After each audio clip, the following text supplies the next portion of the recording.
Welcome to the Stephen Longfellow Academy. It's my pleasure to introduce you to our biodiversity garden.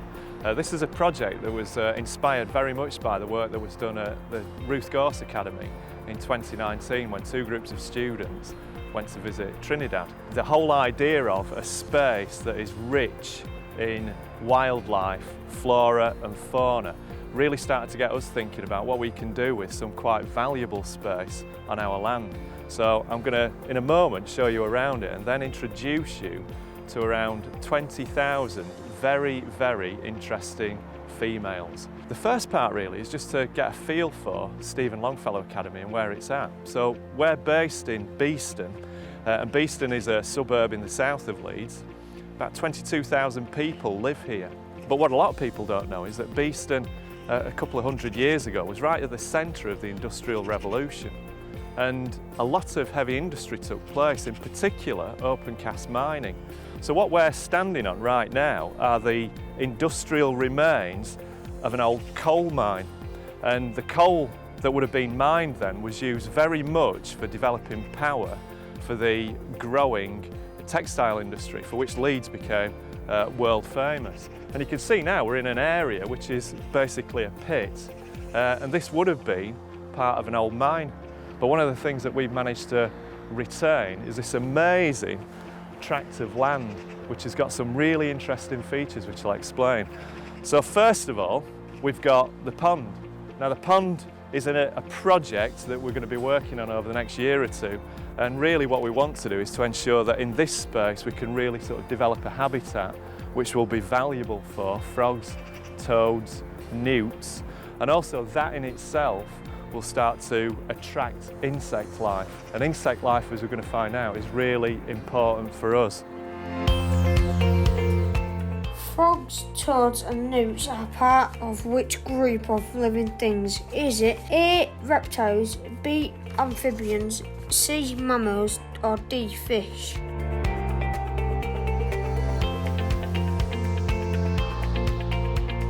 The correct answer is amphibians. Like all amphibians, frogs, toads and newts can absorb oxygen through their skin as well as their lungs. It's only about 7 or 8 degrees at the moment, and you can see on the ground we've got quite a bit of frost as well. So this really is an interesting and varied habitat. Just in this place it's quite cold, where there's a dip and there's cold air.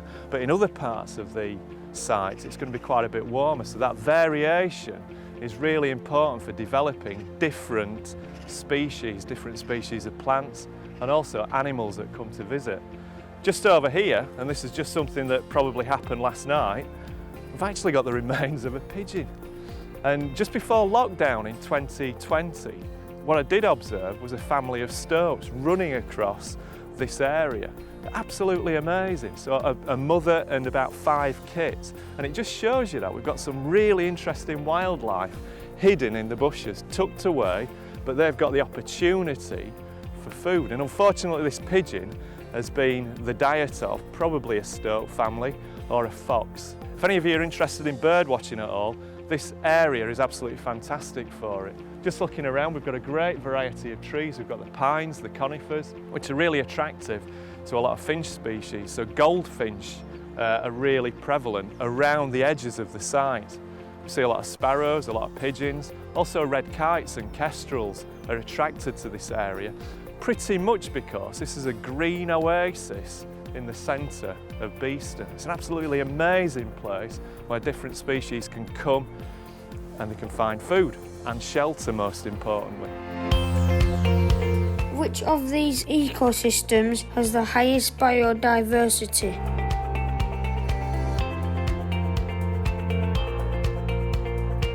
That's right, it's woodland. An ecosystem with high biodiversity has lots of species that live there. So one of the things that's interesting for us is the variety of tree species that we've got around. As I said, we've got pines, we've got conifers, we've got blackthorn, we've got hawthorn, and importantly, those species provide really, really good early flowers, blossom. And the flowers and the blossom are really important for our new inhabitants, which I'm going to take you over to see. So as we climb up from the coal mine, as was, you can see that along the grass we've started to get quite a few wild flowers growing. Now this whole area over the next few months will become a wildflower meadow. It's really important for us to develop that, to allow insects of all sorts to have food in the form of nectar and pollen to provide protein for their larvae to then survive, to grow, and to also provide food further up the food chain for other animals and plants. And this is our really big project. This is what the Trinidad legacy has been all about for us. This is an amazing project, and what we decided to do was to set up a beehive and then to see if we could turn it into more than one beehive so we can start to make our own honey and in a way turn it into a sustainable business. So I'll just take you down here just so I can introduce you to what we think around about 20,000 female bees at the moment. This is our hive, as you can see. It's what's called a national hive, and basically it's two boxes. The bottom box contains what we call brood. So they are bees that have been laid by the queen. The queen does a lot of hard work. She's laying something like 1,500 eggs every day. She's very, very busy.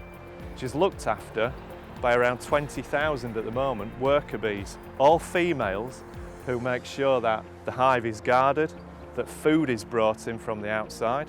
And as I said before, what's really important for us is the type of food. So we've got this variety of trees which provide different blossoms, lots and lots of nectar, which the bees use for energy to make honey as an energy source, and also pollen which they bring back, and the pollen is fed to the larvae, the young bees, that will then hatch out of the brood box and become more worker bees. She also does a very important job, and that's to lay unfertilised eggs, and these become the drone bees, the males, which will, on a mating flight, leave the hive and then mate with another queen. So the whole process of reproduction is taking place throughout our spring and summer season.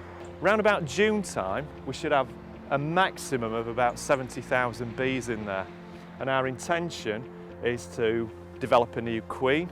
The workers will look after her, and we'll split the hive at that point, so we've got two working hives in operation. We were really careful about treating our hive and the bees for disease back in October and December.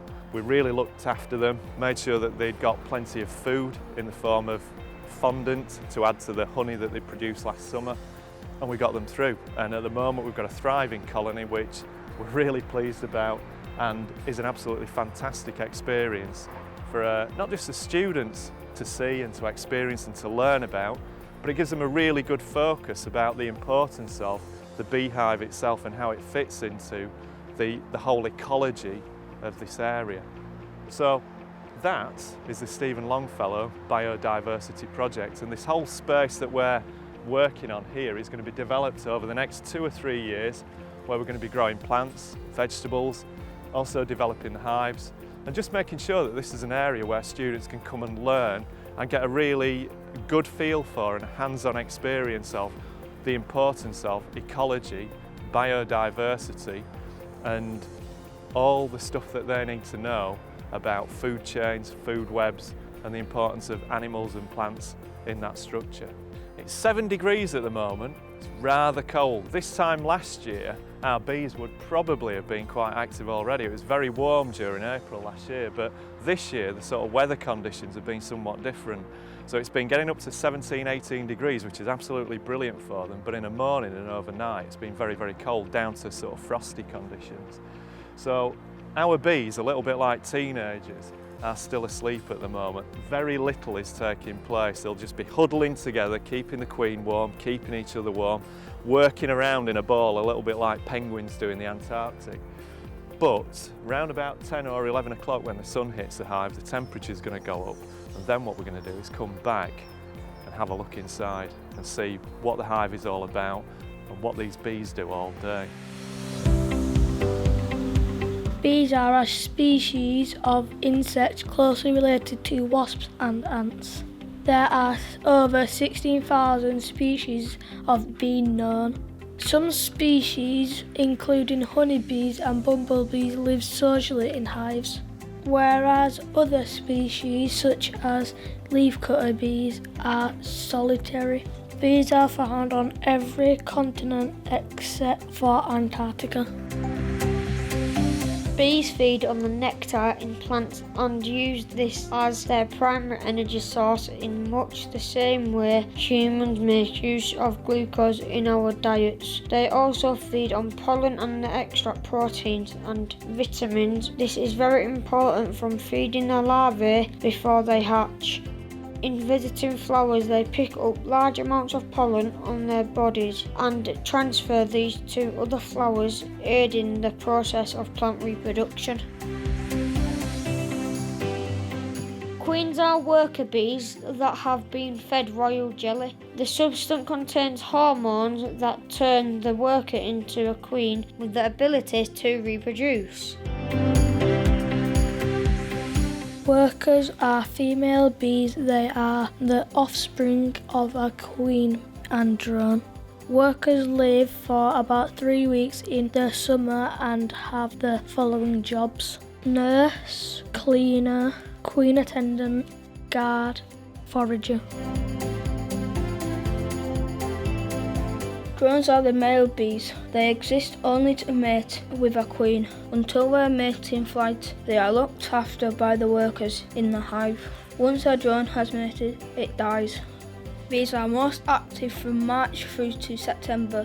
During this time, the colony numbers increase from around 6,000 to 60,000. The workers are busy rearing new larvae, foraging and feeding and producing honey, which acts as a food store through the winter. During the winter months, bees become less active. The males will be ejected from the hive in autumn. Gradually, the workers will die off until only around 6,000 remain.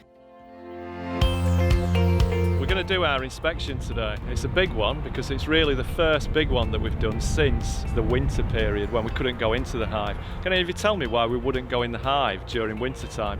Because it would cold and they wouldn't die off. We've got to stay as warm as possible, and what they can't do during the winter, they can't go out and feed, they can't find food in the form of nectar, so they've got to make sure that whatever food they've got in the form of honey in the hive, they're using that through the winter. Can anyone remember the name of our species of bee? Buckfast.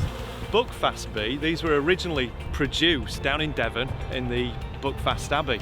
It's a monastery, and one of the monks there, called Brother Adam, he develops this particular species of bee. And one reason we like these bees is that they're not very good at stinging, or rather they don't like to sting. They're very calm bees, but they produce lots of honey. So if you're a serious beekeeper wanting to produce loads of honey, these are absolutely brilliant for it.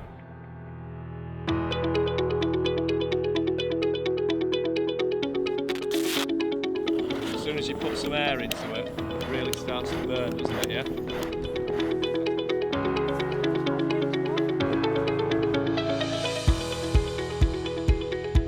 Lift what's called the crown board off, okay?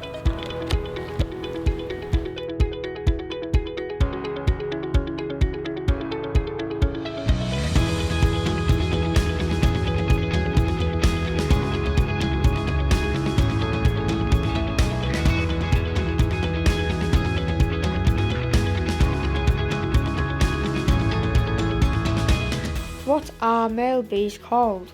A. Queens, B. Workers, or C. Drones?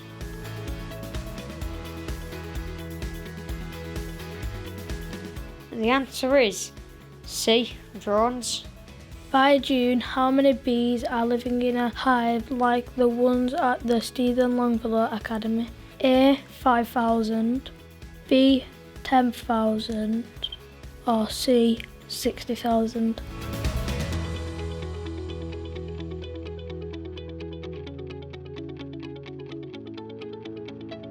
The answer is C. 60,000. A drone bee has a grandfather, but no father. True or false?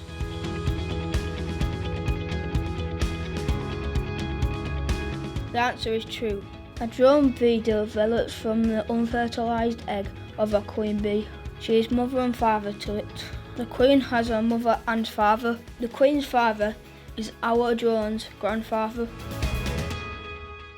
Thank you for joining the Stephen Longfellow Academy to have a look at our beehive and also our biodiversity garden project. Our students today, while they've been doing their inspection, have been able to see the workers, the drones. They've also been able to see the brood, so the unhatched bee eggs. And they've been able to see that sort of change that's taking place in these insects and what they then do, how they then work and forage and look after each other in the hive. So all of a sudden our beehive becomes something much more than the very abstract idea about life and death which we teach students, and it's much more something that they can experience themselves.